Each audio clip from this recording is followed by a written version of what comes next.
Hello and welcome. आप देख रहे हैं इंडिया बुलेटिन और मैं हूं इमरान खान। डिजिटल जैसे जैसे तरक्की कर रहा है वैसे वैसे इससे जुड़े खतरे भी बढ़ रहे हैं। आज के दौर में खतरे इतने ज़्यादा बढ़ चुके हैं और इन खतरों में जो सबसे ज़्यादा खतरनाक चीज़ें हैं वो है फाइनेंशियल खतरे, यानी कि अकाउंट हैक करना, पासवर्ड पता करके या हैक करके लोगों को लूटना। इन खतरों से कैसे बचा जाए, इस बारे में बातचीत करने के लिए हमारे साथ साइबर एक्सपर्ट पलविंदर सिंह हैं। उनसे बातचीत करते हैं और जानते हैं कि कैसे बचाव हो और कौन कौन से खतरे नए मार्केट में आ रहे हैं। बहुत बहुत स्वागत है आपका। शुक्रिया सर, बहुत बहुत थैंक यू आपका एंड आपकी सारी टीम का। सबसे पहले तो जो सबसे ज़्यादा वर्ड चल रहा है वो है डिजिटल अरेस्ट जी। कि किसी को डिजिटल अरेस्ट कर लिया, उससे उसका बैंक अकाउंट खाली कर लिया, जितना जो भी लूटा जा सकता था। और कुछ फिजिकली हुआ भी नहीं, वो लोग अपने ऑफिस में बैठे हैं और वो बंदा अपने घर में है। तो थोड़ा डिटेल में बताइए कि ये डिजिटल अरेस्ट है क्या। देखिए, ये एक सब बहुत ही एक ट्रेंडिंग अटैक है या ट्रेंडिंग स्कैम मैं कह सकता हूँ। इसमें हो क्या रहा है, पहले क्या होता था, अगर कोई विक्टिम या अगर कोई पर्सन क्राइम कर रहा था या अगर कोई फिजिकल क्राइम हो रहा था तो पुलिस क्या करती थी, उसको वारंट इशू करके उसको फिजिकली आके अरेस्ट करती थी। इसका एक बेनिफिट स्कैमर्स ने उठाया। स्कैमर्स ने क्या करा, लोगों को मैसेज करे, स्कैमर्स ने लोगों को टेक्स्ट करे, स्कैमर्स ने लोगों को कॉल करी, उनको रैंडम चीज़ों को एग्जाम्पल लेके उनको डराया गया। हुआ क्या, जैसे कि एक छोटी सी एग्जांपल लूँ जो कुछ दिन पहले ही देखने को मिली है। उसमें लोगों को कॉल्स आई, उनको ये बताया गया कि सर आपका कोई कोरियर था, आपने जो कोरियर करा होगा कुछ देर पहले या कोई पार्सल करा होगा, वो आपका हमें कोरियर मिला एंड हम मुंबई की या वहाँ कई XYZ लोकेशन की कोई हेड ब्रांच से बोल रहे हैं एंड उस कोरियर के ऊपर आपका नाम एंड आपका फ़ोन नंबर लिखा हुआ है। एंड सबसे मेन बात है, जो कुरियर है उसके अंदर कुछ इलीगल प्रोडक्ट्स मिले हैं, कुछ ड्रग्स हैं, कुछ इलीगल करेंसीज मिली हैं उसमें। सो अब एज ए लीगल पर्पस या एज ए उसको हम अगर प्रोसीडिंग में लेके जाएं तो हमें आपकी डिटेल्स मिली एंड हमें ये वेरीफाई करना होगा कि आपने इलीगल प्रोडक्ट्स किसको कोरियर करे थे या आपने किसको, आपकी क्या फर्दर प्लानिंग थी। एक स्कैमर ये कॉल करता है, किसी भी रैंडम पर्सन को ये कॉल आ सकती है। अब होता क्या है, जिस नॉर्मल पर्सन को ये कॉल आ रही है, ना तो उसने कोरियर करा ना ही उसने ऐसा कोई पार्सल करा, बट फिर भी दिक्कत कहाँ पे आ रही है, यहाँ पे वो डर क्यों रहे हैं। उनको ये बोला जाता है सर जो कोरियर था उसके ऊपर आपका नाम एंड फ़ोन नंबर मेंशन था एंड इसीलिए उसको डराया जाता है। ठीक है, उनको स्कैमर्स उनको डराता है कि ठीक है सर, हो सकता है आप ना हो, बट फिर भी आपको हमारी इन्वेस्टिगेशन का एक पार्ट बनना पड़ेगा, हम कुछ क्वेश्चंस करेंगे आपको एंड उसका आपको आंसर करना पड़ेगा। बट यहाँ पे होता क्या है, उनको जो कनेक्ट किया जाता है, स्कैमर क्या करता है, उनको वीडियो कॉल पे कनेक्ट करता है एंड ये उनको बोलता है, ये कहता है कि अगर आपने ये कॉल डिस्कनेक्ट करी, ये वीडियो कॉल डिस्कनेक्ट करी, तो हम फिजिकली आके आपको अरेस्ट कर लेंगे, आपका लोकल पुलिस स्टेशन आके आपको अरेस्ट कर लेगा। यहाँ पे ना तो कोई फिजिकली अरेस्ट हुई, ना ही फिजिकली कोई आपकी लोकेशन पे आया, बस digitally over the video call या ओवर द कॉल आपको ये बोला जाता है कि सर ये डिजिटल अरेस्ट है, ठीक है, आपको आना नहीं है कहीं पे, हम बस ओवर द वीडियो कॉल आपके साथ कनेक्टेड रहेंगे एंड इन्हीं बातों में आपसे इन्फॉर्मेशन निकलवाई जाएगी कि सर आपके बैंक अकाउंट में पैसे कितने हैं, आपने लास्ट ट्रांजैक्शन कौन सी करी थी, आपके अकाउंट की बैंक स्टेटमेंट्स हमारे साथ शेयर कीजिए। एंड स्कैमर क्या करता है, ये बातों में जो डिजिटल अरेस्ट मतलब वीडियो कॉल पे जो कनेक्टेड थे, उन्हीं बातों से हमारे से इतनी इन्फॉर्मेशन निकलवा लेते हैं एंड देन हमें कहते हैं कि ठीक है सर आपका केस हम सॉल्व कर रहे हैं। मतलब ऐसे केसेस भी देखने को मिले जहाँ पे ये जो वीडियो कॉल है या जो डिजिटल अरेस्ट वाला प्रोसीजर है कुछ दिनों तक चला, मतलब 4 डेज 5 डेज तक भी ये प्रोसेस चलता रहा एंड उनको बोला गया कि सर नहीं, अभी तो ये प्रोसेस चल रहा है and in the last after a week, after 10 days उनको बोला गया ठीक है सर हम इसको सॉल्व कर रहे हैं। अब इससे बचने के लिए या अगर इस मैटर को ख़त्म करने के लिए कुछ पैसे आप हमारे ट्रांसफ़र कीजिए, क्योंकि हम डिपार्टमेंट हैं, हम वेरीफाई करेंगे वो पैसे आपके जेन्युइन है या नहीं जेन्युइन है एंड हमारे से वो मैटर सॉल्व करवाने के बिहाफ पे वो पैसे ट्रांसफ़र करवाए गए।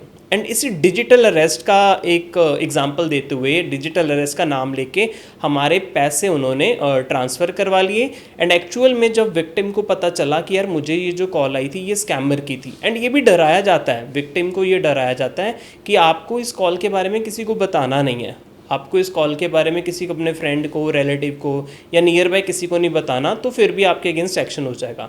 तो विक्टिम क्या करता है कि नॉर्मल पर्सन होता है, वो किसी के साथ ये स्टोरी शेयर नहीं करता या किसी को बताता नहीं है कि यार मैं इस प्रॉब्लम में आ गया एंड अनजाने में वो पैसे जो हैं वो एक स्कैमर्स को ट्रांसफ़र हो जाते हैं। कुछ केस पंजाब में भी देखने को मिले हैं। कुछ दिन पहले की बात है, एक एल्डरली कपल उन्होंने सुसाइड कर लिया इसी केस में। उनको ये डराया गया कि आपके जो पैसे हैं ये इलीगल गए हुए हैं आपके अकाउंट से, एंड अब आपको लाइक फिजिकल आके पुलिस अरेस्ट कर लेगी, एंड इससे बचने के लिए आप पैसे ट्रांसफ़र कर दो। एंड उन्होंने पैसे ट्रांसफ़र कर दिए, एंड जब उनको पता चला ये स्कैम था, दे डिड अ सुसाइड। मतलब ऐसे बहुत सारे केसेस देखने को मिल रहे हैं। एंड डिजिटल अरेस्ट के केसेस में कुछ ऐसे भी एग्जांपल्स मिली हैं कि जो कॉल्स आ रही हैं या जो मैसेजेस आ रहे हैं वो एक फेक ऑफिसर से आ रहे हैं। कई बारी वो बोलते हैं सर हम कस्टम डिपार्टमेंट से कॉल कर रहे हैं, कई बारी कह रहे हैं सर हम सीबीआई से कॉल कर रहे हैं, कई बारी कह रहे हैं सर हम इनकम टैक्स डिपार्टमेंट से कॉल कर रहे हैं। वो अपने आप को कुछ भी प्रिटेंड करते हैं। कई बारी फेक पुलिस पर्सन बन के कॉल कर रहे हैं। उनका मेन मकसद है इन दी एंड ऑफ द डे एक नॉर्मल पर्सन से पैसे ट्रांसफ़र करवाना। एंड जब पैसे ट्रांसफ़र हो जाते हैं then they simply disconnect a call, and उसके बाद वो दोबारा कनेक्ट भी नहीं कर रहे। हाँ, एक ज़रूरी बात इसमें ये भी आ रही है कि जो ऐसे ज़्यादातर स्कैम हो रहे हैं वो पढ़े लिखे लोगों के साथ हो रहे हैं या अपर क्लास सोसाइटी में वहाँ हो रहे हैं, जिनको हम मानते हैं कि उन्हें तो सब कुछ पता होगा। देखिए, बड़ा ही इंपॉर्टेंट क्वेश्चन है, क्योंकि बहुत सारी जगह पे ये सुनने को मिलता है या लोग ये अपनी सोसाइटीज़ में डिस्कस करते हैं। ये जो साइबर क्राइम है ये सिर्फ उन लोगों के साथ होते हैं जो एजुकेटेड नहीं है या जो अवेयर नहीं है या जिनको फ़ोन यूज़ करना नहीं आता। ऐसा बिल्कुल भी नहीं है, क्योंकि ऐसे केसेस जो देखने को हमें मैक्सिमम मिल रहे हैं उसमें क्या है कि ये स्कैम्स उन लोगों के साथ हो रहे हैं जो easy mode of payments use कर रहे हैं या जो पढ़े लिखे हैं। ऐसा बिल्कुल भी नहीं है, क्योंकि इसमें पढ़े लिखे होना या ना पढ़े लिखे होना ऐसी कोई क्राइटेरिया नहीं है स्कैम से बच जाओगे या नहीं बचोगे। क्योंकि स्कैमर्स जो होते हैं या जिनको मैं फ्रॉडस्टर भी बोलूँ, जो फ्रॉडस्टर्स होते हैं वो हर दिन नई स्टोरी लेके आते हैं।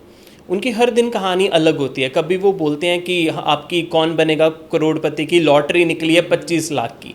कभी वो ये बोलेंगे कि आपका इलेक्ट्रिसिटी का बिल पेमेंट पेंडिंग है, अगर पे नहीं करा तो टुडे एट 9 PM आपकी बिजली का कनेक्शन कट कर देंगे, अगर उससे बचना है तो उस नंबर पे, गिवन नंबर पे कॉल कीजिए। या कभी ये बोला जाता है कि क्रिप्टो करेंसी में इन्वेस्ट करके अपने पैसे डबल गेन कीजिए। मतलब हर दिन इनकी नई कहानी फ्रॉडस्टर लेके आते हैं। एंड इनका जो वे ऑफ कम्युनिकेशन है या इनका वे ऑफ एक्सप्लेनेशन है इतना कन्विंसिंग होता है कि कई बार ऐसा होता है कि हम ऑनलाइन देखते हैं कि कोई व्हीकल है, कोई स्कूटर है या कोई एक्टिवा है या कोई भी ऐसा व्हीकल है, उसको लो कॉस्ट पे पोस्ट कर दिया जाता है कि जो मार्केट प्राइस अगर उसका 50,000 है तो सोशल मीडिया पे डाल देते हैं कि ये 5,000 में हम सेल कर रहे हैं। एंड लोगों का ट्रस्ट गेन करने के लिए अपने आप को आर्मी ऑफिसर्स भी प्रिटेंड करते हैं। हाँ, ऐसे बहुत सारे केस देखे हैं। ऐसे बहुत सारे केसेस में देखने को मिला वो अपने आप को बड़ा जेन्युइन प्रिटेंड करके। सो इसमें मेन बात है कि इनका जो वे ऑफ एक्सप्लेनेशन है, वे ऑफ कम्युनिकेशन है, ये हर बारी जो नई स्टोरी लेके आते हैं, टेक्निकली हम इसको बोलते हैं social engineering. So it's just a matter of social engineering in which the guys are convincing us or convincing lot many people by having a different stories. अब मेन जो पार्ट है यहाँ पे, चाहे वो एजुकेटेड है, चाहे वो नॉन एजुकेटेड है या वो लेमैन है, अगर हम यूपीआई यूज़ कर रहे हैं आज की डेट में, अगर मैं यूपीआई की बात करूं या नेट बैंकिंग की बात करूं या सिंपल एटीएम कार्ड्स या डेबिट कार्ड्स की बात करूं, हर नॉर्मल पर्सन की पॉकेट में 1 या 2 एटीएम कार्ड्स या क्रेडिट कार्ड्स नॉर्मली हम यूज़ करते हैं, जो करना भी चाहिए क्योंकि एक डिजिटल के युग में हमें आगे बढ़ना भी चाहिए। सो इसमें हमें इस चीज़ के बारे में लोगों को अवेयर करना होगा, उनको ये स्टोरीज़ के बारे में बताना होगा। जैसे बहुत सारे व्यूअर्स अभी हमें देख रहे होंगे, तो उनको भी चाहिए कि ये वीडियो हर उस पर्सन तक पहुंचाएं जिसके बारे में वो केयर कर रहे हैं या जो पर्सन कभी ऐसे साइबर फ्रॉड का शिकार ना हो। क्योंकि छोटे से छोटे की अगर मैं बात करूं, अगर छोटे बच्चे भी आजकल अगर कहीं पेमेंट करें वो भी कहते हैं कि यूपीआई पेमेंट हम कर देते हैं। या वेंडर्स की बात कर लूं, अगर वेजिटेबल वेंडर्स की बात कर लेते हैं, या हम कहीं चौपाटी में खाने के लिए जा रहे हैं या कहीं शॉपिंग के लिए जा रहे हैं, तो हम ईजी मोड ऑफ जो ट्रांसफ़र है, मनी ट्रांसफ़र है, हम पेमेंट्स उनको ट्रांसफ़र करके आ रहे हैं। तो हर पर्सन को यहाँ पे अवेयर होने की ज़रूरत है, यहाँ पे चाहे वो एजुकेटेड है, चाहे वो साइबर एक्सपर्ट है, क्योंकि हर दिन इनके पास एक नई स्टोरीज़ हैं फ्रॉडस्टर्स के पास। जब तक हम उनके बारे में नहीं जानेंगे तो ऐसे स्कैम सामने आते रहेंगे। बिल्कुल, पिछले दिनों जब ऐसे केस बहुत बढ़ गए तो प्राइम मिनिस्टर ने भी मन की बात में ये डिजिटल अरेस्ट का जिक्र किया, तो अब बहुत सारे कंपनियों के कॉलर ट्यून पे ही वो मैसेज आता है हमें कि अगर आपको कोई ऐसा कॉल आता है तो इससे सावधान रहें। देखो, जब कभी अर्जेंसी हो जाए, जो बहुत सारे केसेस किसी भी चीज़ को देखने को मिल जाए, चाहे किसी नेशनल इमरजेंसी की बात कर लें या साइबर क्राइम की बात कर लें या कोई भी ऐसी अर्जेंट कोई मैसेज लोगों तक पहुंचाना होता है, ये जो फ़ोन की हम कॉलर ट्यून आजकल आप सुन रहे हैं, हर बारी जब हम किसी फैमिली मेम्बर्स या पेरेंट्स को कॉल कर रहे हैं तो वो पहले कह रहा है कि कोई भी फेक सीबीआई ऑफिसर या फेक पुलिस पर्सन या आपको कॉल करता है तो उसके ऊपर ट्रस्ट मत करना, डिजिटल अरेस्ट ऐसा कुछ भी नहीं होता। तो ये एक लोगों को अवेयर करने का एक प्रोसीजर है गवर्नमेंट ऑफ इंडिया की ओर से। सो ऐसे होने भी चाहिए, नॉट ओनली बाय कि कोई सेंट्रल गवर्नमेंट या पर्टिकुलर गवर्नमेंट्स, लाइक इसको सोसाइटीज़ लेवल्स के ऊपर, एजुकेशन एकेडमिक इंस्टीट्यूशंस हैं, स्कूल्स हैं, कॉलेजेस हैं, यूनिवर्सिटीज़ हैं या बहुत सारे गवर्नमेंट ऑफिसेज हैं, वहाँ पे ऐसे कैंपेन्स रन करने चाहिए जहाँ पे साइबर अवेयरनेस होनी चाहिए, उनको पता चलना चाहिए। क्योंकि जब तक ये मैसेज आम लोगों तक, ग्राउंड लेवल तक नहीं पहुंचेगा तो हर दिन कुछ ना कुछ कहीं से केसेस हमें देखने को मिलते रहेंगे। बिल्कुल, और डिजिटल अरेस्ट जैसा हमारे कानून में कोई प्रोविजन ही नहीं है। जी बिल्कुल, ऐसा लोग कुछ ये भी नहीं सोच रहे कि ऐसा तो हो ही नहीं सकता डिजिटल अरेस्ट, अब कुछ होगा भी तो पुलिस आएगी। देखो, इसमें है क्या, इसमें लोगों को डराया, मतलब साइबर फ्रॉड में सबसे जो मेन पार्ट देखने को मिलता है, सबसे पहले इसमें स्कैमर्स क्या करते हैं, या तो डराते हैं, ठीक है, सेकंड है या वो एक अर्जेंसी क्रिएट करते हैं कि अभी करना पड़ेगा, अगर अभी नहीं करा तो आपका नुकसान हो सकता है। सर, आपका अगर एटीएम कार्ड रिन्यू नहीं हुआ या आपका डेबिट कार्ड या क्रेडिट कार्ड एक्सपायर जो हो रहा है या उसको अपडेट नहीं करा तो आप बैंक से पिछले अगले 2 महीने तक पैसे निकलवा नहीं सकते। मतलब ये चीज़ें डराई जाती हैं एंड लोगों को लगता है शायद सच में ऐसा कोई कानून आ गया होगा या ऐसा कोई लॉ होगा कि इसलिए हमें ये कार्ड को अपडेट करवाना होगा या किसी को ओवर द कॉल कार्ड की डिटेल्स प्रोवाइड करनी होंगी। या कई बार ये होता है कि ऑफ़र्स ऐसे इतने लगा दिए जाते हैं कि जैसे कि अभी कुछ साल पहले या बात कर लूँ या कुछ महीने पहले फेक ऑफ़र्स बड़े स्कैमर्स ने पोस्ट कर दिए सोशल मीडिया पे कि अगर आप थाली ऑर्डर कर रहे हो तो वो थाली जो नॉर्मली 100 या 200 या वट एवर दी अमाउंट अगर वो मिल रही है तो स्कैमर्स ने 50 रुपीज़ की थाली वो भी 1+1 फ्री के साथ सोशल मीडिया पे पोस्ट कर दी। किसी भी बड़े रेस्टोरेंट का नाम लेके, किसी भी बड़े रेस्टोरेंट का नाम लेके एक स्पॉन्सर्ड ऐड रन कर दी एंड उन लोगों को क्या लगा कि यार this is a very reputed restaurant, हो सकता है उन्होंने कुछ एनुअली कोई ऑफ़र चलाया हो या जैसे कि बहुत सारी कंपनी सेल्स चलाती हैं, ऐसे कोई ऑफर्स एंड लोगों ने उस थाली को ऑर्डर करा। एंड जब उस नंबर पे कॉल भी की जा रही थी नेक्स्ट टाइम, मुझे भी वो एडवर्टाइजमेंट दिखी थी तो मुझे मालूम था कि वो फेक ऑफ़र है, क्योंकि वो बहुत सारी ऐसी चीज़ें हम देखते हैं उसमें कि उसकी प्रोफाइल पिक्चर कोई फेक लगी हुई थी, अकाउंट अभी कल ही क्रिएट हुआ था। तो जब मैंने उसकी एनालिसिस करी तो मैंने उन नंबर्स पे कॉल करी एंड मैंने उनसे बात करी कि जी सर एक थाली ऑर्डर करनी थी आपसे, एंड वहाँ पे मोड ऑफ ऑर्डर भी था कि आप कॉल करके ले सकते हो।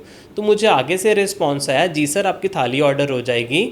तो मैंने रैंडमली पूछा कि ठीक है सर थाली में क्या क्या आएगा। So they did give me the details also कि सर थाली में तंदूरी रोटी आ जाएगी, सर ये शाही पनीर होगा, दाल मखनी, XYZ डिटेल्स ऐसी होगी, मतलब अच्छा मेन्यू मुझे बताया उन्होंने।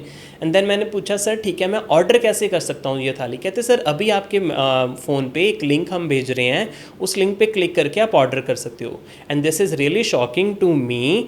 हुआ क्या, जब वो लिंक मेरे फ़ोन पे आया मैंने लिंक को ओपन भी करा। नॉर्मली लोगों को लिंक पे क्लिक्स नहीं करने चाहिए, but I was aware about the link. वो लिंक्स कैसा था, वो लिंक क्या था, वो एक नॉर्मली फॉर्म था। उस फॉर्म के अंदर वो मेरे से मेरा नाम पूछ रहे थे, मेरा फ़ोन नंबर, मेरा एड्रेस पूछ रहे थे एंड उसके बाद ये पूछ रहे थे कि आपके कार्ड की डिटेल्स। एंड ये भी कहा जा रहा था कि सर आपको जो 50 रुपीज़ भी है वो ऑन द स्पॉट पे नहीं करने, आपको 10 रुपीज़ पे करने हैं, 40 रुपीज़ तब देने जब घर पे थाली आ जाएगी। तो मतलब सोचो उस पर एक कस्टमर का ट्रस्ट लेवल कितना बढ़ जाएगा। वो सोचेगा वाह यार ये तो रेस्टोरेंट ही बहुत अच्छा है। बट यहाँ पे एक सीक्रेट क्या था, वो जो फॉर्म था उसमें हमारे से हमारे ATM कार्ड की डिटेल्स ली जा रही थी। ATM कार्ड की डिटेल्स का मतलब है कि जो हमारे ATM कार्ड के ऊपर 16 डिजिट का कोड लिखा होता है, कार्ड नंबर जिसको हम नॉर्मली कहते हैं, या एक्सपायरी डेट लिखी होती है या CVV नंबर मेंशन किया होता है, वो मेरे से उस फॉर्म में मांगा जा रहा था। एंड मुझे लग रहा like I was aware of it this कि ऐसा कभी पॉसिबल नहीं है कि आप तो कोई उसे मेरे टेस्ट करने के लिए कर रहे थे। मैं टेस्ट करने के लिए इसको चेक करा था। एंड उस टाइम पे हो सकता है कितने ही और लोगों ने ऐसी लाइक ऑर्डर करी हो थाली एंड स्कैमर्स ने उनके साथ स्कैम भी करा हो। एंड होता क्या, अगर मैं ये 3 डिटेल्स उस फॉर्म में फिल कर देता तो स्कैमर क्या करता, मेरे अकाउंट से कितने भी पैसे विड्रॉल करवा सकता था। एंड फिर वो क्या करते, अगर बहुत सारे व्यूअर्स ये सोच रहे होंगे कि सर यहाँ पे आपने पिन की एंड OTP की बात ही नहीं करी, तो बहुत सारे ऐसे केसेस देखने को मिलते हैं whenever we are sharing the card details, वहाँ पे हमारे पास पिन या OTP की रिक्वायरमेंट ही नहीं होती। बिल्कुल, कई ऐसे भी केस आए कि उन्होंने कहा कि हमसे तो पूछा ही नहीं, ATM का पिन तो पूछा ही नहीं, पर फिर भी पैसे चले गए। सो बड़ा इंपॉर्टेंट मैसेज है, आप अपनी फैमिली मेम्बर्स या जितने भी व्यूअर्स देख रहे हैं, आप अपने फ्रेंड्स को या रिलेटिव्स को ज़रूर ये शेयर करना कि कभी भी अपने कार्ड की डिटेल्स, कार्ड का नंबर है या आपके एक्सपायरी डेट है about the card, CVV number है, CVV number is 3 digit code is there, ठीक है, ये डिटेल्स हमें किसी के साथ शेयर नहीं करनी चाहिए। ना तो कार्ड की पिक्चर क्लिक करके शेयर करो, ना ही वो नोट करवाओ किसी को ओवर द कॉल। ये डिटेल्स अगर मैंने किसी के साथ शेयर कर दी तो हमारे अकाउंट खाली हो सकते हैं। बिल्कुल, और कार्ड तो हमें हर जगह यूज़ करना ही पड़ता है, अब इतना नॉर्मल हो गया है, तो क्या उससे भी कोई फ्रॉड हो सकता है? मान लीजिए किसी मशीन पे हमने कार्ड यूज़ कर लिया उस, देखो ये बड़ा ही इम्पॉर्टेंट और अच्छा क्वेश्चन आपने यहाँ पे पुट करा। नॉर्मली हम जब कभी फ्यूल स्टेशंस पे होते हैं या कभी शॉपिंग करते हैं तो गवर्नमेंट ऑफ इंडिया ने वैसे UPI फीचर बहुत अच्छा लॉन्च किया हुआ कि आप स्कैन करो, ठीक है, इनडायरेक्टली वो कार्ड्स के थ्रू ही ट्रांजैक्शन हो रही है। बट कई बार हम क्या करें, हम जब कार्ड स्कैन करते स्वाइप करते हैं, कार्ड स्वाइप करते हैं, या sometimes we are having NFC enabled cards are there कि उसको हम टैप करते हैं, अकाउंट में लाइक डेबिट हो रही है अमाउंट। सो यहाँ पे हमेशा जब भी हम कार्ड स्वाइप कर रहे हैं, यहाँ पे बड़ा अच्छा क्वेश्चन आपने करा है, ऐसे डिवाइसेस देखने को मिले हैं बहुत सारी लोकेशंस में, इंडिया में भी मिले हैं, फॉरेन में भी मिले हैं, जहाँ पे हम अपना कार्ड स्वाइप करते हैं वो मशीन जेन्युइन है या नहीं है, क्योंकि ऐसी फेक मशीन्स भी मार्केट में अवेलेबल हैं। कई बार स्कैमर्स क्या करते हैं, अगर ATMs के ऊपर वो क्या करते हैं, जहाँ पे हम कार्ड इंसर्ट करते हैं उस जगह पे एक एग्जैक्ट क्लोन उसके ऊपर फिक्स कर जाते हैं, उसको टेक्निकली हम बोलते हैं स्किमिंग मशीन, स्किमर। वो बिल्कुल कार्ड स्वाइपिंग मशीन जैसे दिखता है। अगर मेरा कार्ड उस मशीन से स्वाइप हो गया तो मेरे कार्ड की card number, expiry date and card का CVV स्कैमर के पास पहुंच गया। सो हमेशा ये ज़रूर चेक करना चाहिए कि क्या वो स्किमर मशीन तो नहीं है, क्या वो फेक मशीन तो नहीं है, क्या आप अपना कार्ड किसी स्किमिंग मशीन में तो नहीं स्वाइप कर रहे, एक जेन्युइन मशीन में कर रहे हो। मोस्ट ऑफ द टाइम अगर आप ATMs में जाके कार्ड इंसर्ट कर रहे हैं, जहाँ पे हम कार्ड इंसर्ट कर रहे होते हैं वो वाला जो सॉकेट होता है उसको थोड़ा सा हिला के देख लेना चाहिए, क्योंकि समटाइम्स अगर वो किसी ने उसके ऊपर पेस्ट करा होगा, वो एक उसका बिल्कुल क्लोन डिवाइस कह सकते हैं, उसके ऊपर पेस्ट किया जाता है, अगर वो पेस्ट किया होगा तो वो बाहर ही वैसे निकल जाएगा। सो इसकी इन्फॉर्मेशन होना ज़रूरी है। तो जब आप कार्ड कभी भी स्वाइप करें, मेक श्योर कि स्किमर भी एक ऐसा डिवाइस है जो आपके कार्ड की डिटेल्स ग्रैब कर सकता है। अभी क्या है कि बहुत सारे कॉल्स, ओरिजिनल कॉल्स भी आते हैं बैंक से, तो अब मुझे उन पर भी यकीन नहीं होता कि कैसे पता करें कि वो सही है कि नहीं, तो कैसे पता किया जाए कि वो जो कॉल आया है वो ओरिजिनल है या नहीं? देखिए नॉर्मली बैंक्स क्या करते हैं, अगर कुछ भी आपसे KYC की डिटेल्स अपडेट करवानी है या कुछ डिटेल्स हैं, आपको कुछ आपसे इन्फॉर्मेशन उनको चाहिए, या कोई कार्ड नया इशू हो रहा है या चेक बुक नई इशू हो रही है, तो बैंक नॉर्मली आपको SMS भेज रहा है या मैसेजेस भेज रहा है या ओवर द कॉल आपको कभी इन्फॉर्म कर रहा है। कभी भी ऐसी कोई क्रिटिकल इन्फॉर्मेशन अगर वो आपसे मांग रहे हैं ओवर द कॉल, या कभी भी या आपको कोई मैसेज आ रहा है जो लिंक पे क्लिक करने के लिए बोल रहा है, तो फर्स्ट ऑफ ऑल बैंक कभी भी आपको कॉल करके आपके कार्ड की डिटेल्स नहीं मांग सकता। बैंक कभी भी बैंक पर्सन कभी भी आपको ये कॉल करके नहीं कह सकता कि सर आप अपने कार्ड के नंबर नोट करवाओ या आप अपने ATM का पिन नोट करवाओ, या बैंक पर्सन कभी आपको ये कॉल करके नहीं कह सकता सर मैं एक अकाउंट भेज रहा हूँ उसमें पैसे ट्रांसफ़र कर दो, या कभी ओवर द कॉल ये नहीं कर सकता सर हम ओवर द कॉल KYC कर रहे हैं। ये जो सारे प्रोसेस हैं ये ऑफलाइन हमें बैंक विजिट करके ही करने होते हैं, या फिर भी हमें कभी ऐसी कॉल आ जाए, हो सकता है समटाइम्स कोई अर्जेंसी ऐसे मैटर्स आ जाएं, बैंक को कुछ डिटेल्स चाहिए, तो बैंक पर्सन आपको यही बोलेगा अगर वो जेन्युइन बैंक पर्सन है कि सर आप हमारी दिस XYZ ब्रांच पे आइए, वहाँ पे हमें ये डॉक्यूमेंटेशन का प्रोसेस करना होगा, चाहे वो कार्ड के रिगार्डिंग है, चाहे वो कोई पर्टिकुलर सर्विसेज के रिगार्डिंग है, तो वो यही बोलेगा कि सर आप इस ब्रांच में विजिट कीजिए। स्कैमर्स हमेशा ये करेंगे कि सर ये नया फीचर है, ये ओवर द कॉल ही हो जाएगा, आपको बैंक आने की ज़रूरत नहीं है। अगर आप उनसे ये भी पूछेंगे सर किस ब्रांच में आके मुझे करना है, बोलेंगे नहीं नहीं सर ब्रांच का कोई लेना देना नहीं है, हम हेड ब्रांच से बोल रहे हैं। मतलब हमें वहाँ यहाँ पे लाइक गलत इन्फॉर्मेशन दे के या कुछ भी मिस गाइड किया जाता है कि हम कोई हेड ब्रांच से बोल रहे हैं। जब अगर हमें कभी भी डाउट हो जाए बैंक्स के रिगार्डिंग, तो हमेशा नियर बाय बैंक्स में या बैंक्स के कस्टमर केयर पे कॉल करके या विजिट करके वहाँ से इन्फॉर्मेशन लेनी चाहिए। मोटे तौर पे हमें किसी भी लिंक पे क्लिक नहीं करना है, क्योंकि कोई भी ऐसा लिंक ऐसा हो ही नहीं सकता। हमें किससे कौन हमें लिंक भेज ही रहा है। देखो लिंक्स पे क्लिक करना, इसको अगर और डेंस में जाएं, हम एज एन अवेयरनेस की अगर बात करें, हमें क्लिक नहीं करने चाहिए जब तक हमें ये यकीन ना हो कि वो लिंक कौन भेज रहा है, कौन पर्सन है, कौन लाइक कहाँ से हमारे किस ईमेल से आ रहा है या कौन से फ़ोन नंबर से आ रहा है, उसका सोर्स जानना बहुत ज़रूरी है। ठीक है कि अगर कोई अननोन फ़ोन से या अननोन व्हाट्सएप नंबर से मुझे कोई लिंक आ रहा है, उस पर कहा जा रहा है कि इस पर क्लिक करके you can grab some amount या कोई ऑफर्स आए, या कई बार ये ऐसे भी होता है लिंक्स दिए जाते हैं उसके साथ ये भी लिखा होता है कि ये मैसेज 10 लोगों को फॉरवर्ड करो। उसमें होता क्या है कि हम खुद तो फंस रहे हैं, प्लस पैरेलली हम और भी 10 लोगों को साथ में लेके जा रहे हैं। मतलब हम एक चेन का पार्ट हो रहे हैं, खुद तो हम विक्टिम बन ही रहे हैं, प्लस पैरेलली और 10 लोगों को फर्दर विक्टिम बना रहे हैं, एंड हो सकता है उन 10 में से 5 फिर आके और लोगों को फॉरवर्ड कर रहे हो। सो ऐसे लिंक्स पे अवॉइड करना चाहिए क्लिक करना, जब तक आपको ये एश्योर्ड ना हो कि वो लिंक जेन्युइन है या कोई फेक लिंक है। एक डिजिटल अरेस्ट के बाद जो दूसरा सबसे बड़ा खतरा है वो है डीप फेक का, AI। जी। तो AI से अभी क्या क्या खतरे सामने आ रहे हैं? एक तो हम मोटे तौर पर जान रहे हैं कि वीडियो आ रहे हैं, बिल्कुल, जिससे वो पैसे मांग रहे हैं कि भाई मेरा वीडियो, जबकि वो बंदे का वीडियो ही नहीं है। तो ये डीप फेक है क्या? देखिए डीप फेक से पहले थोड़ा समझते हैं AI के बारे में। AI क्या है? ये है आर्टिफिशियल इंटेलिजेंस। मेरी जो इंटेंशन है या जो मेरी जो इंटेलिजेंस है, ह्यूमन इंटेलिजेंस जैसे वीडियोस एडिट कर रही थी, ह्यूमन इंटेलिजेंस कुछ फोटोग्राफ्स एडिट कर रही थी, ह्यूमन इंटेलिजेंस कहती थी कि अगर गाड़ी के आगे कोई ऑब्जेक्ट आ जाए तो गाड़ी की ब्रेक्स लगानी चाहिए, ह्यूमन इंटेलिजेंस कहती थी कि अगर रूम में गर्मी है तो फ़ैन या AC ऑन कर लो, ह्यूमन इंटेलिजेंस कहती थी कि रूम में अगर अंधेरा है तो लाइट्स ऑन कर लो। उसी इंटेलिजेंस को हमने मशीन्स में ट्रांसफ़र कर दिया by putting some sensors, by putting some like smart devices, कि अगर रूम में अंधेरा लाइट खुद ही ऑन होगी, अगर मेरी गाड़ी के आगे कोई ऑब्जेक्ट आ रहा है तो गाड़ी की ब्रेकिंग सिस्टम खुद ही उसको ब्रेक्स लगाएगी। ऑटो पायलट्स गाड़ियाँ like are there already in the market. ये तो थी पॉजिटिव साइड।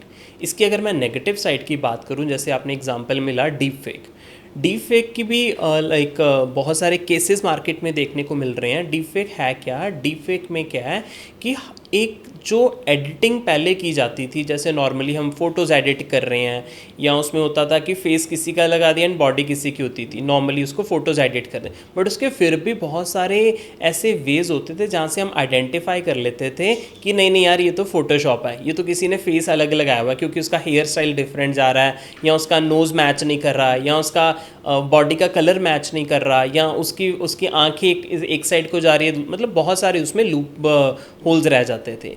अब डीप फेक ने क्या कर दिया, इसी चीज़ को जो हम फ़ोटो एडिटिंग कर रहे थे या वीडियो एडिटिंग कर रहे थे, डीप फेक ने ये सारी एडिटिंग इतने अच्छे लेवल पे ले आए कि अगर मैं जो बोल रहा हूँ मेरे वीडियो में मेरी आइज़ कैप्चर हो रही हैं, मेरी लिप्स मूवमेंट कैप्चर हो रही है, मेरे हैंड की मूवमेंट्स कैप्चर हो रही हैं, अगर डीप फेक मेरी वीडियो बनाई जाए, मैं इस वे में बोलूँगा, बट मेरी जो आवाज़ है या जो मेरा जो टॉकिंग का वे है वो सारा कॉपी होगा, बट वर्डिंग्स चेंज हो जाएंगी। मेरी लिप्स मूवमेंट भी ऐसी रहेगी, मेरी आइस मूवमेंट भी रहेगी, अगर मेरा हेड मूव कर रहा है तो हेड मूवमेंट्स भी ऐसी रहेंगी, जस्ट मेरी जो मैं वर्ड्स बोल रहा हूँ वो वर्ड चेंज हो जाएंगे। तो डीप फेक इतना डेंजरस है कि इसमें बहुत सारी इंडस्ट्रीज़ ने, इंक्लूडिंग पोर्नोग्राफी इंडस्ट्री ने, इसके ऊपर थ्रेट लाइक शंका करा है कि यार इट इज़ सो डेंजरस कि जब तक हम जेन्युइन पर्सन से नहीं पूछेंगे या इसको इन्वेस्टिगेट प्रॉपर नहीं करेंगे, इसको रियल वर्ल्ड को आइडेंटिफाई करना इज़ वेरी वेरी डिफ़िकल्ट। कि हो सकता है एक नॉर्मल पर्सन की वीडियो कहीं पे आ जाए, या may be in terms of politics कोई वीडियो ऐसी आ जाए, इन टर्म्स ऑफ कोई लाइक पुलिस ऑफिसर ऐसी वीडियोस आ जाए, मतलब कुड बी एनीथिंग, कि जो उसने कहा नहीं होगा एंड कुछ भी ऐसी वीडियोस सामने आ जाएं, it could be a big threat for the Indian industry या वर्ल्ड वाइड। उसको कुछ भी स्पीचेस ऐसी आ सकती हैं जो कभी इस लोगों ने लाइक ऐसी बोली भी नहीं होंगी, बट फेक वीडियोस ऐसी स्प्रेड हो सकती हैं। बिल्कुल, फीमेल्स इसका बहुत शिकार हो रही है। ऐसे पॉर्न वीडियो पिछले दिनों एक हीरोइन का भी बन गया था, ऐसा वीडियो बन गया, तो वो इतने लोग इतना जल्दी देख लेते हैं कि जब तो उसको तो बताने में ही उसका बुरा हाल हो जाता है कि ये मेरा नहीं है। एक अगर डीप फेक की बात करें, ये किसी का करियर, किसी की फैमिली, किसी का बिजनेस, ये पूरा डिस्ट्रॉय कर सकता है, क्योंकि उस पर्सन को आइडिया ही नहीं होगा कि ये डीप फेक किसने बनाया है या वो पब्लिकली कैसे आ गया, क्योंकि जो नेगेटिव है वो बहुत जल्दी स्प्रेड करती है न्यूज़, एंड बहुत लोग इस चीज़ को समझते नहीं हैं। But according to the law, अगर कोई गलत वीडियो है या कुछ गलत न्यूज़ है या गलत है, ये हमें शेयर करना, this is also part of a crime. तो फिर भी अगर ऐसी कोई वीडियोज़ सामने आ रही हैं या कुछ ऐसा कुछ कंटेंट देखने को मिल रहा है, हमें उसको फर्दर शेयर करने की बजाय उसको रिपोर्ट करना चाहिए। हमें कुछ उसके बारे में लाइक रिपोर्ट्स करना चाहिए कि वो वीडियो वाकई जेन्युइन है या वाकई फेक है, इंस्टेड ऑफ उसको फर्दर स्प्रेड करने की बजाय। बिल्कुल क्राइम है, क्योंकि आप एक सोर्स हो गए। अब मान लीजिए एक आपने इन्फॉर्मेशन स्प्रेड कर दी, जैसे कि मैं कोविड के टाइम की बात ले लूँ, एक बहुत लाइक न्यूज़ वायरल हो रही थी, क्योंकि फॉरेन गवर्नमेंट्स ने एक ऑफ़र और एक स्कीम लॉन्च करी थी कि जो लोग घर पे बैठे हैं तो वो अपना सरवाइव करने के लिए जो उनको फूड आइटम्स चाहिए या ईटेबल प्रोडक्ट्स बाय करने हैं, उन्होंने कपल ऑफ थाउजेंड्स का उनको फंड्स इशू करे थे कि आपके अकाउंट में क्रेडिट हो जाएंगे, राइट। अब सेम ऐसे ही message during the COVID time India में वायरल हो गया कि आपको इंडियन गवर्नमेंट भी इशू कर रही है कि 2000 रुपीज़ आपके अकाउंट में आएंगे।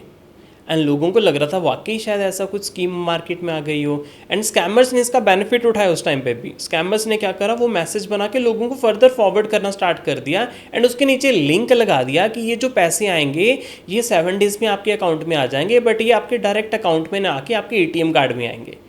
अगेन यहाँ पे स्कैमर्स ने क्या करा, 2000 का लालच देके लोगों के ATM कार्ड्स की डिटेल्स कलेक्ट कर ली। 2000 उनमें क्रेडिट तो होंगे या नहीं होंगे वो बात की बात है, बट जिन लोगों ने वो फॉर्म फिल करा होगा या जिन लोगों ने ऐसी अपनी कार्ड डिटेल्स वो 2000 ग्रैब करने के लिए लाइक डाली होगी, उनके अकाउंट से पैसे चले गए होंगे। बट यहाँ पे जैसे आपने क्वेश्चन करा कि अगर हम व्हाट्सएप पे फॉरवर्ड कर रहे हैं, मान लो कि मैंने फॉरवर्ड कर दिया, आपको यहाँ पे फॉरवर्ड कर दिया, एंड आपको लग रहा है कि यार पलविंदर ने शेयर करा है, शायद कोई जेन्युइन होगा, ना इमीडिएटली आप उसमें इन्फॉर्मेशन फिल कर दोगे। बट आपके लिए सोर्स क्रिमिनल कौन हुआ, जिस पर्सन ने आपको सेंड करा, ठीक है। Then it's a part of investigate Palvinder को कहाँ से आया था, फर्दर कहाँ से आया था। सो अगर मैं उस चेन का पार्ट हूँ, I am equally responsible as it is a criminal. हाँ बिल्कुल, हम तो न्यूज़ इंडस्ट्री में देख रहे हैं कि फेक न्यूज़ इतनी तेज़ी से वायरल हो रही है, जिसके करके जान चली जा रही है लोगों की कि भाई ऐसा हो गया, ये करो, इकट्ठे हो जाओ, तो किसी को भी कुछ हो रहा है। तो मतलब फॉरवर्ड करने से हमें बहुत बचना है। बिल्कुल, फॉरवर्ड करने से हमें बचना चाहिए जब तक आपको ये वेरीफाई नहीं है कि वो इन्फॉर्मेशन ठीक है या वो इन्फॉर्मेशन गलत है। बहुत सारे ऐसे आपने देखा होगा कि न्यूज़ इंडस्ट्री में भी फेक एंड रियल रील्स को वो चेक करते हैं या फैक्ट चेक करते हैं कि ये वाकई सही वीडियो है या गलत वीडियो है। सो ऐसे फेक एंड रियल के बारे में हमें ध्यान देना पड़ेगा। डीप फेक से बचने के लिए हमें क्या सावधानियां बरतनी चाहिए? पर हमारा सारा डाटा तो आजकल सोशल पर है ही है, मतलब इससे बचा जा सकता है। सबको फेसबुक तो चलाना ही है, फेसबुक पे है तो वो अच्छी ही चीज़, अपनी जानकारी लोगों को देना, तो इससे बचा कैसे जाए? देखो, डीप फेक से अगर बचने की बात कीजिए, इसमें कुछ ही सोर्सेज हैं, कुछ ही वेज़ हैं जिससे हम इससे बच सकते हैं, but still it is not 100%। जो वेज़ हैं उसमें हमें क्या करना होता है, जो हमारी सोशल मीडिया है या जो हमारी इमेजेस हैं या जो हमारी वीडियोस हैं, वो हमें पब्लिकली कभी पोस्ट नहीं करनी चाहिए, which is not possible for entire community, क्योंकि बहुत सारे सेलिब्रिटीज़ हैं या बहुत सारे ऐसे पॉलिटिकल लोग हैं जो पब्लिकली आके लोगों को अपने बारे में इंफॉर्मेशन कर रहे हैं या फर्दर उनके क्या प्लान्स उसके बारे में गाइड करते हैं। But as a normal person अगर आप सोशल मीडिया यूज़ कर रहे हो, उन्हीं लोगों को अपने सोशल मीडिया पे ऐड करो, उन्हीं लोगों को आपके व्हाट्सएप स्टोरीज दिखनी चाहिए, उन्हीं लोगों को आपके स्नैपशॉट की वीडियोस कंटेंट दिखना चाहिए जो लोग आपके नोन है। अगर हमने कोई अननोन पर्सन ऐड कर लिया, नॉर्मली क्या होता है कि सोशल मीडिया पे रिक्वेस्ट आई किसी फेक फ़ोटो लगा के, अब हमें नहीं पता वो फेक होती हैं जेन्युइन है, हम कहते हैं यार ये पिक्चर बहुत अच्छी लगी हुई है, अगर गर्ल है तो किसी लड़के की रिक्वेस्ट आ जाएगी, अगर बॉय है तो किसी लड़की की रिक्वेस्ट आ जाएगी। सो ये जब अननोन लोगों को हम ऐड करते हैं अपने सोशल मीडिया पे, वहीं से हम एक इनिशिएट कर रहे हैं एक साइबर क्राइम को, वहीं से वो कनेक्ट करते हैं, देन हमें मैसेज करते हैं आपकी पिक्चर बहुत अच्छी लगी, मैंने आपकी और भी पिक्चर्स देखी हैं, so can we connected further. तो वो फर्दर बातें मतलब it's in just couple of minutes बातें इतनी like fastly forward like further चलती हैं कि then they gone ask the person कि I am not using Facebook इतना ज़्यादा और एनी मोर, कि can I have your WhatsApp number. तो जब मैं व्हाट्सएप नंबर अपना शेयर करूँगा उस जो अननोन पर्सन मैंने फेसबुक पे ऐड कर लिया, तो वो अननोन पर्सन मुझे व्हाट्सएप पे मैसेज आ जाएगा हाय का, तो मैं खुश हो जाऊँगा, वाओ यार कि अभी हम फेसबुक पे बात कर रहे थे, इतनी जल्दी ना वी आर कनेक्टेड। अब वो जो खुशी है वो कुछ ही देर में इतनी डेंजरस होने वाली है कि हम किसी ना किसी फिर साइबर एक्सपर्ट को ढूंढेंगे। अब होने क्या वाला है यहाँ पे, जब वो व्हाट्सएप के ऊपर कम्युनिकेशन ट्रांसफ़र हो जाती है कि एक अननोन फ्रेंड को मैंने फेसबुक पे ऐड करा, फेसबुक पे कुछ बातें करी, देन फ़ोन नंबर एक्सचेंज हो गए, अब व्हाट्सएप पे आ गया। अब व्हाट्सएप पे क्या हो रहा है, जैसे ही हम कम्युनिकेशन उनके साथ कर रहे हैं, कुछ ही कम्युनिकेशन के बाद आपको ये मैसेज आ जाएगा कि मैं आपको देखना चाहती हूँ, कि लाइक एक वीडियो कॉल पे आपको मैं लाइक कुछ कहने सी यू लाइव कुछ वीडियो कॉल पे, एंड हमें लगता है ठीक है यार अब तो हम फ्रेंड्स बन ही गए हैं, चलो क्विकली कॉल कर लेते हैं, ठीक है। And what the person gonna do, जो सेकंड पर्सन मेरे साथ ऐड हुआ है या हुई है, तो वो क्या करेगी, तो मुझे वीडियो कॉल करेगी। जैसे वीडियो कॉल मेरे पास आएगी तो विद इन, ये वीडियो कॉल ज़्यादा देर नहीं चलेगी, मैक्सिमम 20 to 30 सेकंड्स चलने वाली है। ये 20 to 30 सेकंड्स में होगा क्या, जैसे मैं वीडियो कॉल ऐसे ऑन करूँगा उसमें फेस मेरा आ रहा होगा एंड सेकंड पर्सन का उसमें वीडियो आ रही होगी प्लस, एंड ऐसे देखते देखते वो सेकंड पर्सन जिसने मुझे अननोन मैंने जिसको अननोनली ऐड कर लिया था विदाउट नोइंग हर, अब वो करेगी क्या, वो सेकंड पर्सन देखते देखते अपने कपड़े लाइक नेकेड होना स्टार्ट हो जाएगी, उसमें मेरा फेस आ रहा है, मेरी बात हो रही है, एंड मुझे लग रहा है कि ये चल क्या रहा है, मतलब मेरे देखते देखते अगर मैं डिस्कनेक्ट भी करूं it will gonna take 5 to 7 seconds, क्योंकि इतनी देर में हमें पता ही नहीं चल रहा होता, क्योंकि वो हाई बोल रहा है एंड उसमें मेरी वीडियो आ रही होगी नीचे एंड उसकी बॉडी आ रही होगी, एंड वो 20 सेकेंड्स के बाद कॉल खुद ही डिस्कनेक्ट हो जाएगी। 15 to 20 seconds are enough, and उस कॉल के बाद मुझे एक वीडियो क्लिप आएगा जिसमें ये दिखेगा कि मैं उस पर्सन के साथ बात कर रहा हूँ एंड मेरा फेस आ रहा है उसमें एंड उस पर्सन की बॉडी आ रही है, क्योंकि उसने कुछ ही सेकंड्स में पूरी लाइक बॉडी को नेकेड कर दिया। अब वो क्लिप के बिहाफ पे अब गलती क्या हुई थी मेरी, मैंने अननोन को फेसबुक पे ऐड करा, कुछ 4 बातें करी, फ़ोन नंबर एक्सचेंज हुआ, अब फ़ोन नंबर एक्सचेंज के बाद व्हाट्सएप पे बात हुई, व्हाट्सएप की वीडियो कॉल पे बात हुई, अब मेरे पास क्लिप आ गया। अब यहाँ से एक डेंजरस साइड स्टार्ट हुई। अब क्या होगा, वो पर्सन क्या बोलेगा या बोलेगी, वो कहेगी कि ठीक है ये क्लिप मेरे पास है, अब मेरे पास ये भी पता है कि पलविंदर आपके साथ फेसबुक पे कितने लोग कनेक्टेड हैं, they will not take a नाम कि आपके साथ एक इमरान सर ऐड है, आपके साथ कोई ABC पर्सन ऐड है, आपके साथ कोई मनीष सर ऐड है, तो रैंडमली वो 10 लोगों का नाम मेरे सामने आ जाएगा, एंड उन 10 लोगों का जो नाम मेरे सामने आ जाएगा एंड वो ये बोलेगी कि पलविंदर अगर आपने ये पे नहीं ना करे पैसे मुझे, 5000 से स्टार्ट कर लेते हैं, ठीक है। ये स्टार्ट कर लेते हैं मैं इसलिए बोल रहा हूँ क्योंकि गेम अभी ख़त्म नहीं होगी। देखो ना से कि सर 5000 पलविंदर पे करो, मैं ये वीडियो डिलीट कर दूँगी। तो पहले मैं डरूँगा कि यार अगर ये इमरान सर के पास वीडियो चले गई या किसी भी पर्सन के पास चले गई, कोई ना कोई 10 में से मेरा कोई ऐसा होगा कि जो मेरा वाकई I would be getting scared कि उसके पास नहीं जानी चाहिए। तो मैं क्या करूँगा, उसको 5000 पे कर रहा हूँ। 5000 के बाद क्या होने वाला है, जो सेकंड मैसेज आएगा कि ठीक है 5000 तो हमारे पास आ गए, अब ये अमाउंट बढ़ गई है, अभी भी हम वीडियो डिलीट नहीं करेंगे, आपको 20000 पे करने होंगे। अगर मैंने 20000 भी पे कर दिए, फिर थर्ड मैसेज आएगा अब आपको 50000 पे करने होंगे। एंड ऐसे केसेस मुझे देखने को मिले जहाँ पे लोगों ने 5-5, 6-6 लाख रुपए पे कर दिए। जब उनका अकाउंट पूरा निल हो गया, पूरा खाली हो गया, देन उन्होंने बोला कि अब हम कुछ नहीं कर सकते, अब हमारे पास पैसे नहीं है।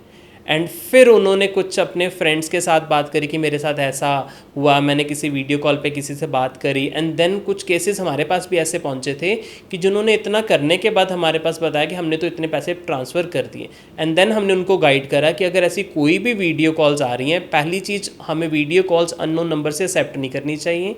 सेकंड, अगर कोई ऐसे ब्लैकमेल कर रहा है या आपसे पैसों की डिमांड कर रहा है तो वो कभी भी पैसे फर्दर ट्रांसफ़र नहीं करने चाहिए, क्योंकि आपके पैसे यूज़ करके वो फर्दर दोबारा किसी और को अटैक करेंगे या गलत पर्पज़ के लिए वो दोबारा वो पैसे यूज़ करेंगे। तो ऐसा कोई भी अगर अटैक हो रहा है तो नियर बाय अपने पुलिस स्टेशन या गवर्नमेंट ऑफ इंडिया ने नंबर लॉन्च करा हुआ है 1930 का, या cybercrime.gov.in के ऊपर हमें रिपोर्ट करना चाहिए कि हमारे साथ ऐसा हुआ। अब हुआ क्या, 5 लाख का नुकसान भी हुआ एक अननोन पर्सन को सिर्फ फेसबुक पे ऐड करने का। सो ऐसे केसेस से बचना चाहिए या ऐसे पैसे ट्रांसफ़र करने से बचना चाहिए।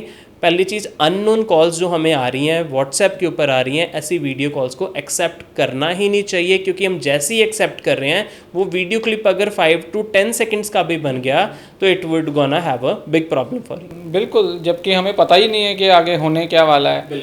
और व्हाट्सएप पर अभी कॉल का ट्रेंड भी बहुत बढ़ गया है। लोग सोच रहे हैं कि ज़्यादा सेफ़ है, इसलिए वो व्हाट्सएप कॉल पर जा रहे हैं, इसलिए भी उनको आसानी हो जा रही है। बिल्कुल, देखो समटाइम्स क्या होता है कि हम किसी आउट ऑफ नेटवर्क में बैठ रहे हैं जहाँ पे हमारे SIM networks are not like working properly, वहाँ पे हम नॉर्मली वाईफाई यूज़ करके या किसी का लाइक घर का या ऑफिस का वाईफाई यूज़ करके ओवर द व्हाट्सएप हम कॉल्स कर रहे हैं, तो ठीक है, that is another way of you like having a communication with some other person. But अगर कोई अननोन पर्सनस कर रहा है तो कॉल्स कर रहा है या वीडियो कॉल्स आ रही हैं, उससे हमें बचना चाहिए। तो एक बड़ा ट्रेंड चलता है सोशल मीडिया पर भी, हम देखते हैं कि आईफोन बहुत सेफ़ है। तो आईफोन कितना सेफ़ है? देखिए, ऐसा कुछ नहीं होता कि आईफोन अगर हमने ले लिया तो हमारा कभी डेटा लीक नहीं होगा। बहुत सारे ऐसे केसेस देखने को मिल चुके हैं। एक छोटी सी एग्जांपल लूँ, एक केस आया था फैपनिंग नाम का। फैपनिंग का जो केस था अप्रॉक्सीमेटली इट वाज इन 2018 या 17 के आसपास ये केस था। हुआ क्या था, जितने भी सेलिब्रिटीज़ थे, यूएस से थे, कुछ यूरोप के भी थे, वो सेलिब्रिटीज़ एक अपने आईफोन्स यूज़ कर रहे थे नॉर्मली जो हम यूज़ कर रहे हैं। अब आईफोन में जो नॉर्मली वो पिक्चर्स क्लिक कर रहे थे वो उनकी गैलरी में सेव हो रही हैं।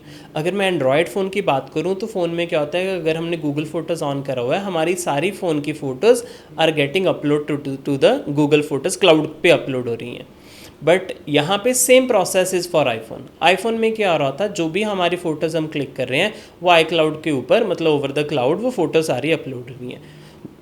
अब यहाँ पे यूज़ तो आईफोन हुआ, अब हुआ क्या, हैकर्स ने क्या करा, यहाँ पे स्कैमर्स ने क्या करा, by somehow by doing a phishing attack, उन सभी सेलिब्रिटीज़ के, मतलब होंगे तो बहुत ज़्यादा लोग, बट उन सभी सेलिब्रिटीज़ के पासवर्ड्स गेन कर लिए by doing some phishing attacks, कि उनकी ईमेल आईडी पता कर ली जो एप्पल की है, एंड उनके पासवर्ड्स ग्रैब कर लिए।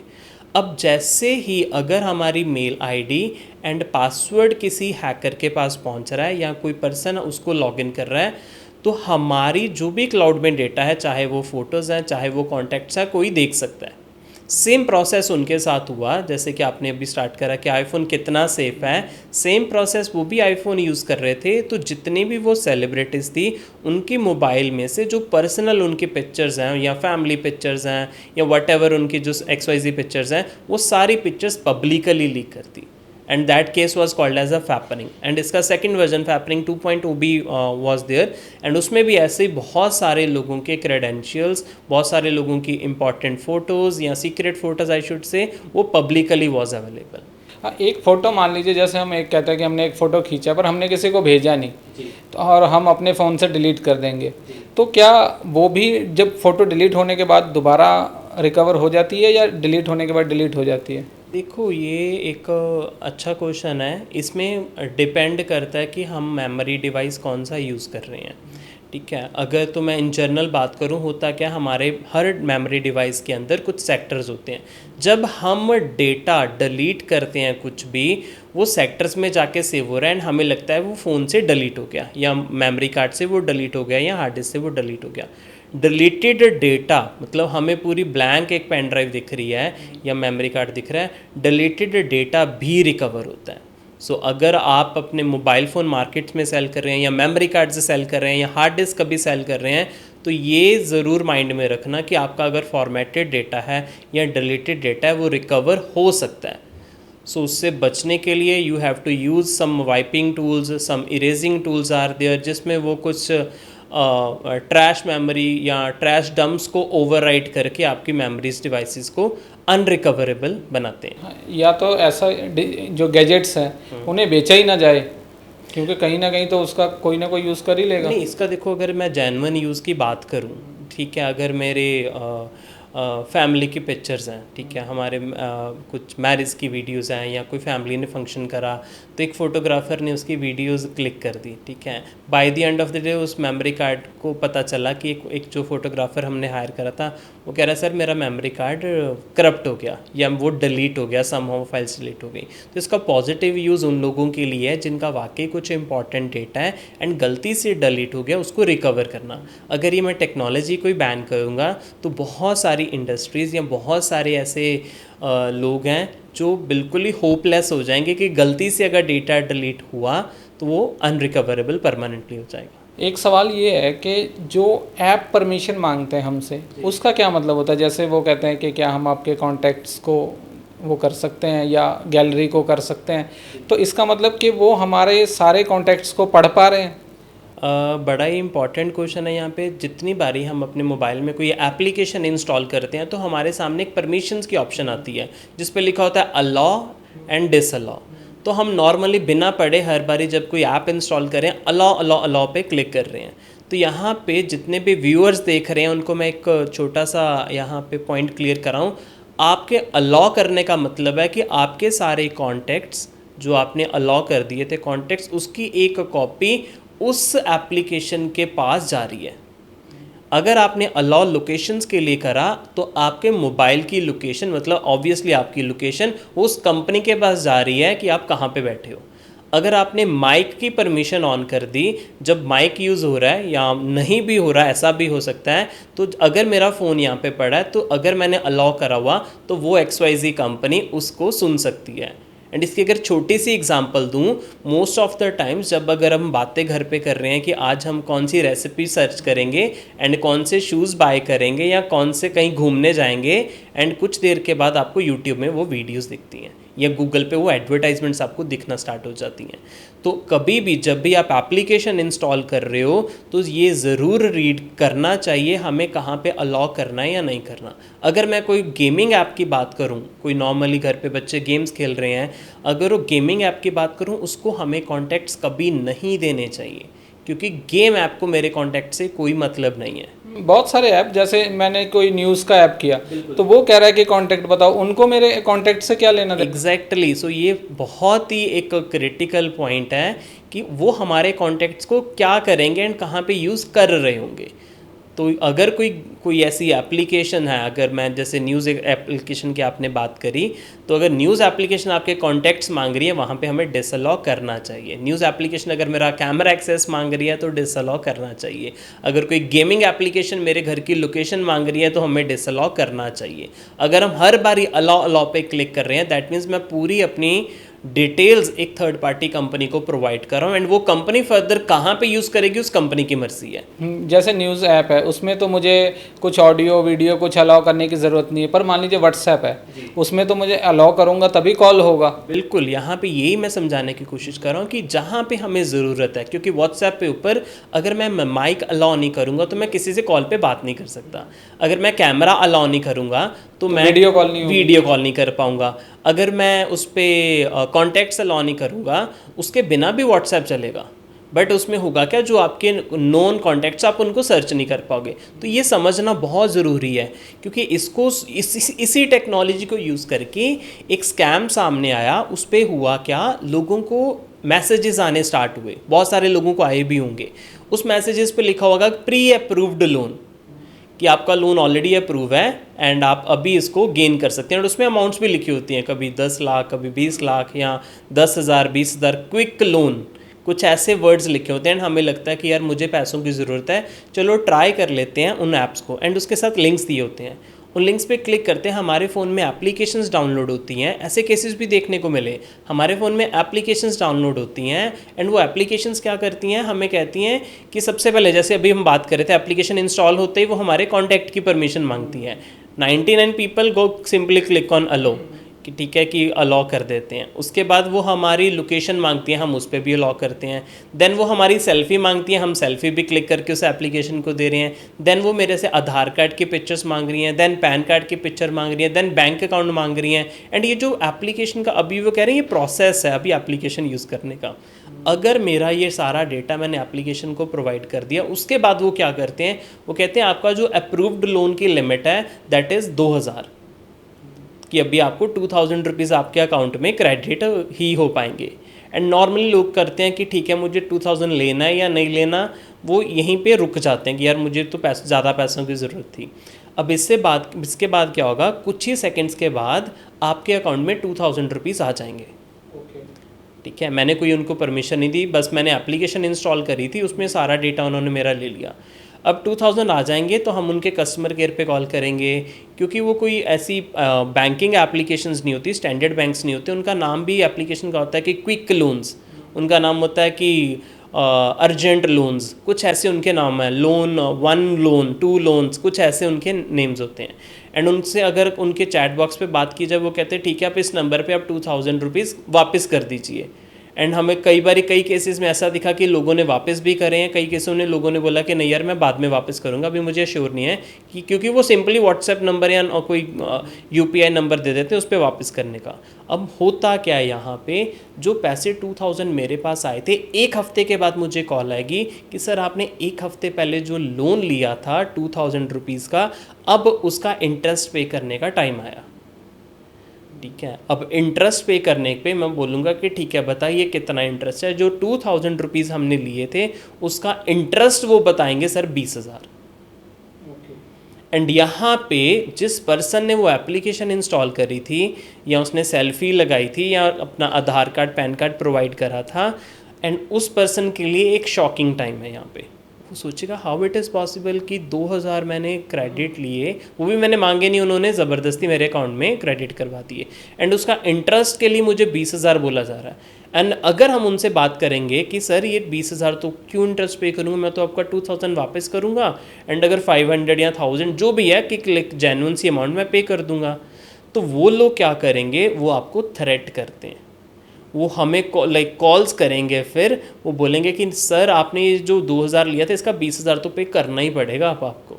एंड अगर आपने पे नहीं करा तो आपके कॉन्टैक्ट्स की लिस्ट हमारे पास है, उसमें आपकी मौसी जी का नंबर है, उसमें आपकी वाइफ का नंबर है, उसमें आपके पेरेंट्स का नंबर है, तो उन सबको हम मैसेज करेंगे कि आप लोन फ्रॉडस्टर्स हैं, डीफेम करेंगे। एंड डीफेम भी कुछ लिमिटेड नहीं, उनका जो आधार कार्ड था, पैन कार्ड था, उसके ऊपर बड़ा बड़ा लिख देते हैं कि ये लोन फ्रॉडस्टर है, ये रेपिस्ट है, इसने कुछ इलीगल क्राइम करा है, इसने कुछ बैंक्स के पैसे देने हैं, एंड ऐसी पिक्चर्स बना के कहते हैं हम उनको भेजेंगे।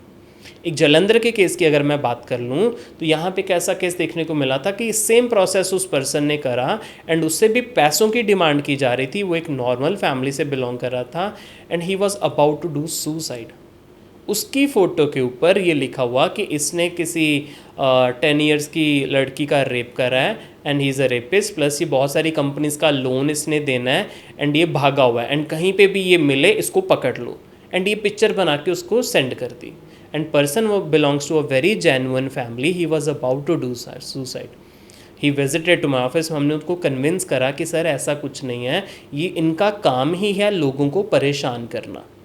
इसमें बहुत सारे लोग जो इसमें इन्वॉल्व हैं, जो वो उनका काम ही है कि ऐसे आपको कॉल्स कर करके परेशान करना। एंड सिर्फ इतना ही नहीं, वो 20,000 में सिर्फ आपको डीफेम ही नहीं करेंगे, बहुत रैंडम कॉल्स आएंगी आपको अलग अलग नंबर से, एंड अलग अलग टाइम पर, रात को 12 बजे आएगी, फिर रात को 2 बजे आएगी, सुबह 4 बजे आएगी, सारा दिन में 100+ कॉल्स आती हैं लोगों को, एंड उनमें ये कहा जाता है कि नहीं आपको 20,000 तो पे करने ही पड़ेंगे। एंड इसका एक ही सॉल्यूशन है, अगर कभी भी ऐसा कुछ हो जाए आप अगेन इसको रिपोर्ट ज़रूर कीजिए। सिर्फ इसको अपने लेवल तक हैंडल ना कीजिए, इसको रिपोर्ट कीजिए। एंड ऐसे स्कैमर्स को पैसे ट्रांसफ़र कभी मत कीजिए, क्योंकि आपके किए हुए पैसे ट्रांसफ़र, ठीक है, they will be using it for some other purpose, for illegal things. And plus उनकी जो इंटेंशन है सिर्फ 20,000 पे नहीं रुकेगी, 20,000 के बाद वो दोबारा इंटरेस्ट बोलेंगे कि अब 40,000 आपको पे करना है। सो इसको रिपोर्ट ज़रूर करना चाहिए। एंड कभी ऐसा कुछ हो जाए, ऐसी एप्लीकेशंस को इंस्टॉल, अननोन एप्लीकेशंस को इंस्टॉल नहीं करना चाहिए। एंड कभी भी कोई ऐसे OTP मांग रहा है, क्योंकि OTP हो गया या कोई भी आपसे कार्ड डिटेल्स हो गई, ये कभी भी किसी के साथ शेयर नहीं करनी चाहिए। मोटे तौर पर एक परसेप्शन ये है कि अगर किसी के अकाउंट से मान लीजिए पैसा चला गया तो वो वापस नहीं आता।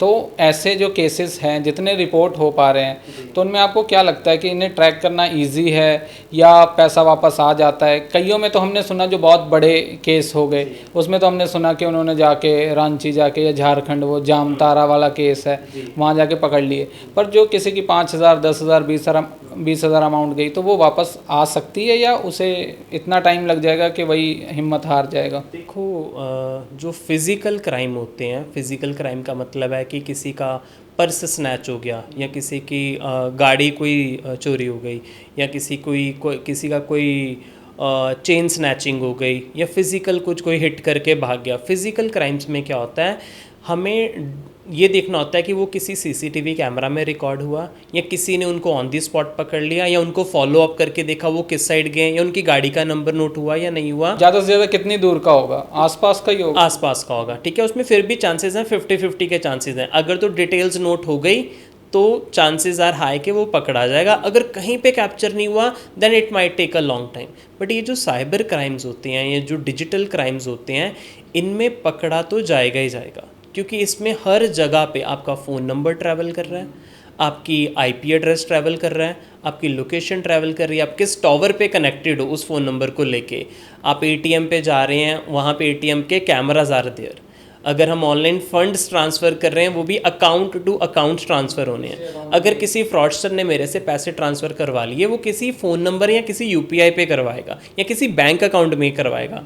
अब वो बैंक अकाउंट खुलवाने के लिए हम नॉर्मली देखते हैं कि बैंक का ऑफिशियल्स कितनी फॉर्मेलिटीज़ करते हैं कि हमें आपका ID प्रूफ 1 चाहिए, ID प्रूफ 2 चाहिए, फिर एक आपको नॉमिनी चाहिए, उसका भी ID प्रूफ चाहिए, कितनी फॉर्मेलिटीज़ होती हैं। सो समटाइम्स क्योंकि ये क्रॉस स्टेट हो सकता है कि दूसरी स्टेट में पैसे ट्रांसफ़र हुए हैं, या दूसरी कंट्री में ट्रांसफ़र हुए हैं, या कोई नंबर ऐसा यूज़ हुआ कि जिसका कोई ID प्रूफ ही नहीं था।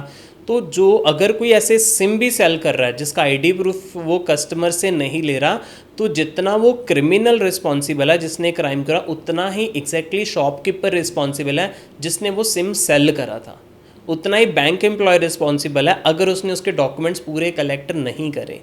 तो इसमें टाइम लग सकता है जो भी साइबर क्राइम्स होते हैं, बट इसमें ऐसा नहीं कहा जा सकता कि ये कभी ट्रैक ही नहीं होगा।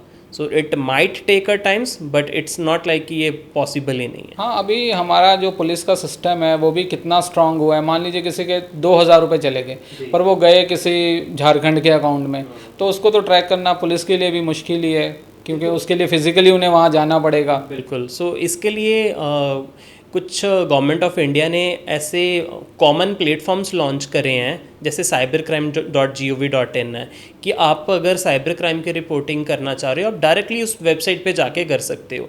या अगर आपका कभी फ़ोन गिर गया कहीं पे, या कहीं चोरी हो गया फ़ोन, आप डायरेक्टली उनकी वेबसाइट पे जाके रिपोर्ट कर सकते हो, एंड आपका चोरी हुआ फ़ोन इमीडिएटली ब्लॉक लिस्ट में हो जाएगा। कि जैसे वो किसी नए टावर के साथ या नए सिम के साथ कहीं पे कनेक्ट करेगा, आपको मैसेज आएगा, आपको इन्फॉर्म किया जाएगा कि आपका फ़ोन जो आपने ब्लॉक करा हुआ है, जो आपने वहाँ पे रिपोर्ट करा है, वो अभी पता चला कि वो XYZ टावर के साथ कनेक्टेड है, XYZ लोकेशन पे है, या कौन सा सिम उसमें चल रहा है। सो थोड़ा सा इसको प्रोसेस को स्मूथ लाइन किया जा रहा है, बट फिर भी जैसे हम लाइक वन स्टॉप सॉल्यूशन बनाते हैं, लाइक सुविधा सेंटर्स आर देयर किया, तो साइबर सेल्स भी एक सेपरेट प्रोविज़न होनी चाहिए। अगर कोई साइबर के रिगार्डिंग कुछ भी हो रहा है या कोई क्राइम्स हो रहे हैं, थोड़ा इजी वे ऑफ रिपोर्टिंग बनाने चाहिए एंड आम लोगों को ज़रूर जागरूक करना चाहिए। हमें छोटे छोटे कैंपेन्स ऑर्गेनाइज करने चाहिए, सेमिनार्स करने चाहिए, कुछ इवेंट्स ऐसे ऑर्गेनाइज करने चाहिए, एक्सपर्ट्स को बुलाना चाहिए। मतलब लोगों में अवेयर करना ही सबसे बेस्ट सॉल्यूशन है, तभी हम लोगों को इस क्राइम से बचा सकते हैं। सावधानी में ही बचाव है। सावधानी में बचाया, ये बिल्कुल सही कह रहे हैं। बिल्कुल, इतना बड़ा मुल्क है हमारा, 140 करोड़ आबादी, वहाँ तो पहुँचना ही इतना, रीच करना ही इतना मुश्किल काम है। तो ये आने वाले टाइम में मतलब इसकी बहुत ज़रूरत है अवेयरनेस की। बिल्कुल। सो मैं रिक्वेस्ट भी करता हूँ आपके चैनल के थ्रू कि चाहे वो पंजाब गवर्नमेंट है, चाहे वो किसी भी स्टेट की गवर्नमेंट है, उनको छोटे छोटे लेवल पे ऐसे कैंपेन ज़रूर रन करने चाहिए, क्योंकि साइबर क्राइम का सबसे इजी सॉल्यूशन है अवेयरनेस। आज से कुछ साल पहले जब लोगों को हमने रेड लाइट्स का मतलब समझाया था कि रेड लाइट पे रुकना है, येलो पे हमें गाड़ी स्टार्ट करनी है एंड ग्रीन पे ही मूव करना है। सो ऐसे अब now people are very aware, they are following a rules. जो ब्रेकर तो ऑब्वियसली उनके लिए रूल्स बने हुए हैं, उनके लिए फाइन्स हैं। Same thing is like for the mobile phones also, कि हर जाने की पॉकेट में है, बट इसकी अवेयरनेस की उनको अभी कमी है। They have to learn the things, they have to aware about it कि कैसे कैसे इससे हम बच सकते हैं। नो डाउट इसके बेनिफिट्स भी बहुत हैं, बट इसके जो डीमेरिट्स हैं उसके बारे में भी हमें जागरूक होना पड़ेगा। बिल्कुल, एक छोटी सी गलती से उसकी ज़िंदगी भर की कमाई चली जाती है एक आदमी की। उसके पास क्या ऑप्शन है? दोबारा पुलिस ट्रैक करेगी, पकड़ेगी, वो एक बात का मसला है, पर पहले तो गया वो। करेक्ट, और फॉर द टाइमिंग जान चली जा रही है लोगों की। बिल्कुल, इसमें केसेस ऐसे भी दिखे हैं जिसमें it's a life threatening part for the people. बिल्कुल, हम भी अवेयरनेस के लिए आपसे पॉडकास्ट करते रहेंगे ताकि ज़्यादा से ज़्यादा लोगों तक पहुंचा जा सके, और सावधानी में ही बचाव है।